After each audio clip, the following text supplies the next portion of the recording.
Abusia NDC amanyukuo no officials ene omu communicators ewom ahyɛ aseɛ air confess ɛwɔ national television so sanso ɛna national radio so a ɛnya asɛnketewa na sɛ wubusa NDC amanyukuo no either supporters anaasɛ officials ɛwɔ party no mu dia 2024 elections no according to them no mo kyerɛ sɛ NPP amanyukuo no gurus bi ewom sanso ɛna appointees bi any ministers fo bi ewom ahwia ɔman Ghana sika wei ɛna ɛyɛ basis for campaign a NDC amanyukuo no use yɛ ɛwɔ 2024 elections ni mu na after 2024 elections no ɛna akɔba sɛ nsɛm a no ɔmo ka no before 2024 elections no edi gu amanfo ho bi fi ɛkyerɛ sɛ sikawie bi akɔ so ɔmo ba saa nkɔfoɔ ni nyinaa no ɔmo de ɔmo bɛtu prison ɔmo de ɔmo bɛkɔ court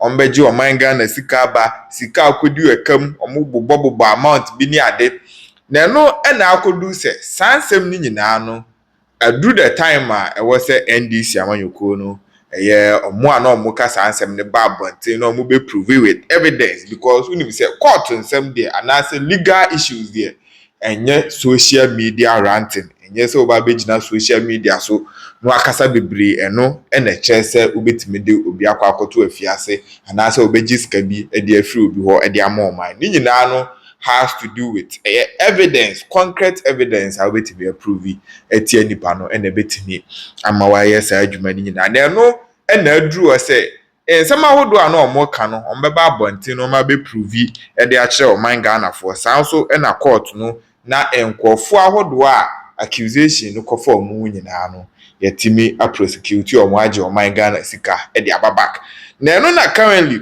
communicators ni bi ahyɛ aseɛ confess say Osha even kwan a yɛfa so a yɛte oral committee anaasɛ oral team no ɛna ebe gada information evidences ahodoɔ ɛde akɔ akɔma attorney general na attorney general no nso ɛde akɔ akɔpie mu court na sɛ court efili sɛ nipa no anaasɛ court ehwehwehwehwe na nipa no yɛ guilty a yɛde no akɔ akɔtwiri mu anaasɛ ɛbɛgye sika no de afiri hɔ mo kyerɛ mu a saa process ni nyinaa no ɛyɛ nneɛma a ɔmo scamming NDC amanyɔkuo no akyitaafoɔ nneɛma a ɛyɛ ne nyinaa no ɛyɛ adeɛ sɛ na ɔmo ka no ɛwɔ position sɛ ɔmo concrete evidence ne ade ne nyinaa no ɛyɛ communicators ne bi aba abɔnten a ɔmo kyɛ sɛ ne nyinaa no ɛyɛ propaganda ahodoɔ a ɔmo use yɛ ɛde gain political power ɛwɔ 2024 elections na no and after that nso nsɛm ahodoɔ ɔmaka ɛde aka ho akyerɛ NDC amanyɔkuo no na afutuo ahodoɔ nso akɔ ɛde ama NPP amanyɔkuo no ɛnya asɛnketo nti ɛbɛbɔ awuram na yakɔ akɔtie emu nsɛm nyinaa na abusua ɛyɛ sɛ deɛ ano ayɛ din yie pa yɛnkɔmmra ne ɛba a ɛde aka nyinaa ato am so. Has just brought our attention to the government's performance, accountability, citing oral and thinking that, well, it's a bit slow, the results we expected for oral. Do you feel the same? Yeah, that's true. From my point of view, I wrote extensively on this, even in your space. One of the articles I wrote on Joy was, the law is not a good market. Listen, and for me, it's a perennial problem with our type of politics. I'm blunt. I have to go straight. I speak my words in hard words. When we whet the appetite of Guineans, especially once we're in opposition and etc., and then make them believe that we have that magic wand, as soon as we come to power, we're going to jail people all around because they misappropriated our funds and etc., it creates the impression that we are already muscle, we are already flesh, we are already knowing everything that is handy for the process to be in effect. And so when we come to power, like you rightly said, the impression is that we're just going to throw people in jail and then recoup or recover money from there, here and there. But that is not how the legal process works. It grinds slowly. It takes time to even indict someone, even get to the discovery stage, martial actions, go into court, go to trial. It takes a whole lot of time. But you see, we created this impression in the minds of our supporters right there before we came to power. And now, a year after elections, here we are. I don't know how many cases the AG has been able to prosecute effectively. They're going to court, we know. But the process is slow. And this Unfortunately, the average Ghanaian does not understand this. It is not just the NDC. It's both the NPP and the NDC. This has been going on. And so there should be a way we should sanitize this type of politicizing. You know, when you find a problem once you're in opposition, don't make it a party propaganda. Don't make it a campaign message. I have a problem with that. And I have to be strong and bold to point at that the NDC failed in this regard. Okay. I am not happy about it. And if, like rightly the Minister of Foreign Affairs said, if ORAL fails, then NDC is too. Do something. What's your assessment of the Attorney General's posture? Well, the truth of the matter is that I know from a legal point of view that prosecuting corrupt officials, etc., takes a lot of time. So I'm not surprised at all. My very good friend Justice Wisai, Dr. Justice Wisai, is doing so well. But the truth of the matter is that if we should seek closure for cases such as the ones that are pending before the court, it's going to take a whole lot of time. And it's going to take, even to this end, probably maybe by 2028. You know, it's not just a child's play. You know, criminal prosecution is not a child's play. It is a lot of things. We have, every crime has its own elements. You have to prove every one of these beyond a reasonable doubt. It's the highest threshold that the law has ever had. And it's not just probable cause or whatsoever. So, I mean, indicting someone or coming to the media space to give press conferences here and there about a case, it's not the closure. The closure is that if you have evidence, go to court and prove every element of it. And these are very huge thresholds. So I know, from my point of view, that this is not a child's play. It's not a nightmare. It's not a day's job. It is going to be a whole lot of fight. Now, I learned they went to plea deal with some people, and I've seen commentaries on that. But listen, that is still not a closure. It's a long track. Let's be honest with ourselves again, yes. Let's be honest with our supporters. When we want power, we should be honest that when it comes to legal prosecution, when it comes to criminal matters, not even civil matters, it's a whole track. It's a whole game plan of it all. And that is why I'm not satisfied at all with the performance of the government as far as ORAL is concerned. Okay, Doc, thank you. Back in studio, Senor. In spiritual realm, no more meeting, or say heavens. Tell you, I can say heaven. You must TV do heavens. Heaven, no, so you heavens. Heaven, do those any heavens. Atanase, akase, aswa bodam. We ayen come say heavens. Atanase akase. John the man Mahama or 8 years. Why are there? Heavens, I can say 8 years and patrol 4 years. And I was starting the 4 years. Into 8 years now, can heavens, I can say 8 years. Heavens, I can say 12 years. Say heavens, I can say 12 years. Yeah, and then can be heavens and you shine back. Look at this. Over here, young guy. He said, "Me say, nyamesuna, nyamia anso nipa kuma on."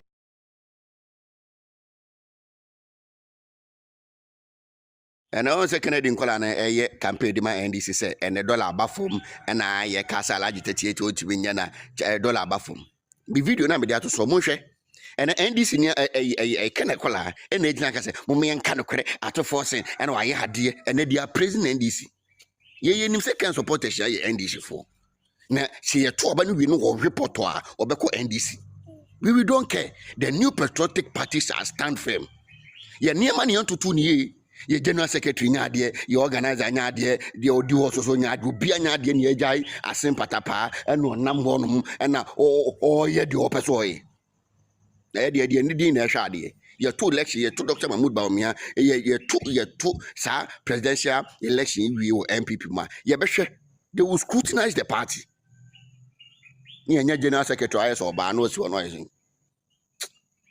And check, I'm never done.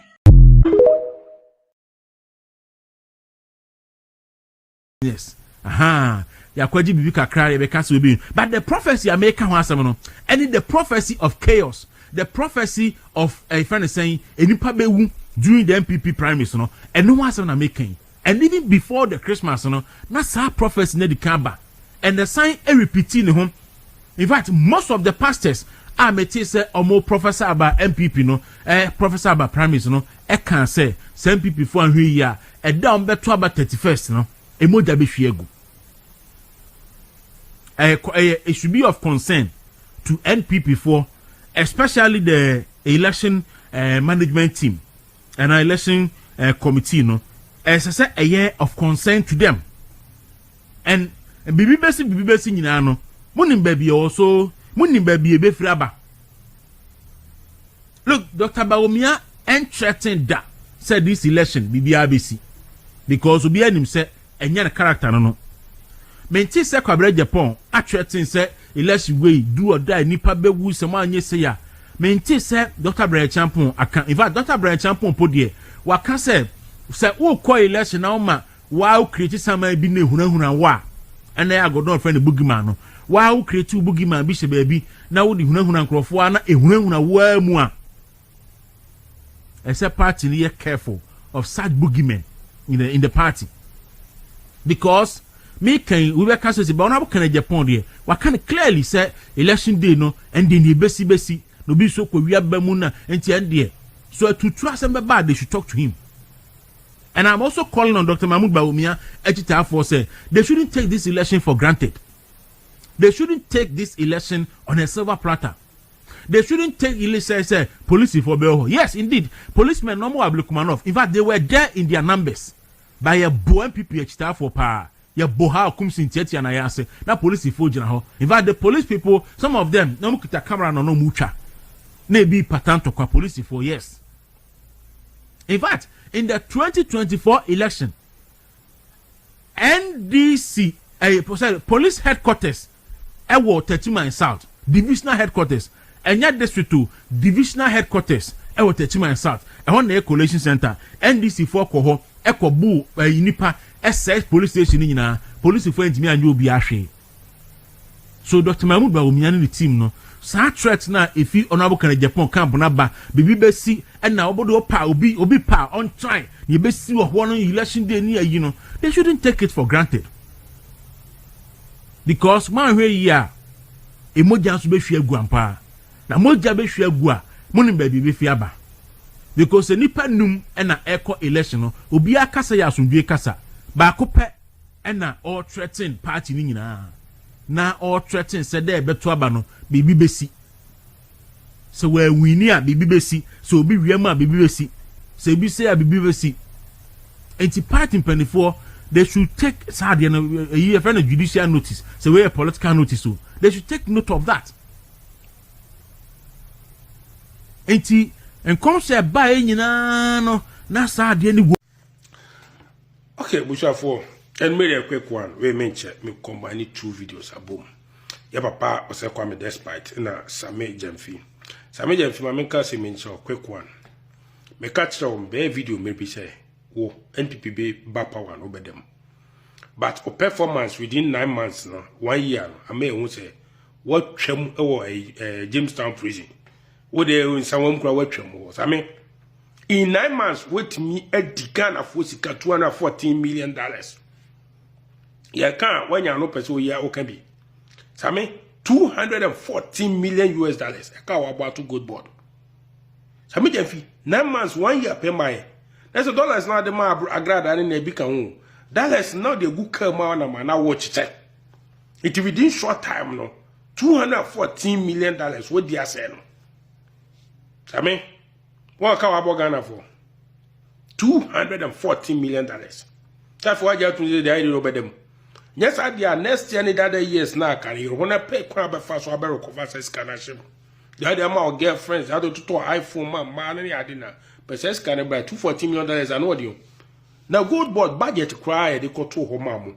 I think that it was around $270 million. Says you cannot buy the mouth. What Bomuka $214 million? The next is can't buy the money. What didn't I say? No calculation by a Ghana for say. And then what imagine foreign exchanging but Ghana for Horman Tiasia. The woman nana say $270 million in the man. No tono a cotton. It is equaneba, so fellow catan, aqua crack, no back mass, aqua crack, no back mass, aqua crack, no back mass, now top petrogum, na ukoba at the end of the year and car na ye adwuma say was my boka $240 million. It petrol do out toy no and it's $3 billion no can wasem.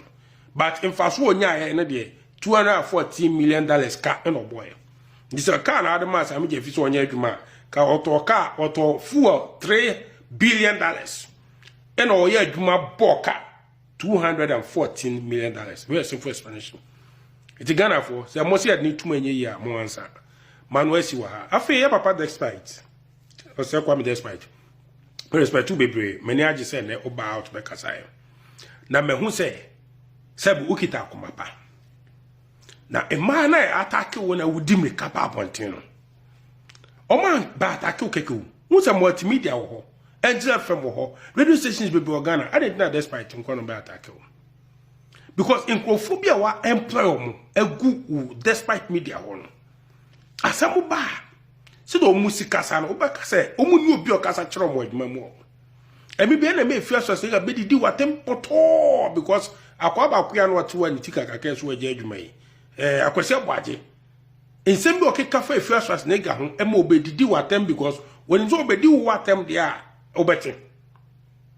The same thing ena akwese boaje kro ya any kwabnamafo kwame nkumati kese MCI ye boa mu kwame timati kese timi tra o ka se papa shi abodam o wa se mbuwe ahụ papa shi ye bodamfo the same radio station ya so kwabnamafo kotena so no kama me akosua se wa ho asempoto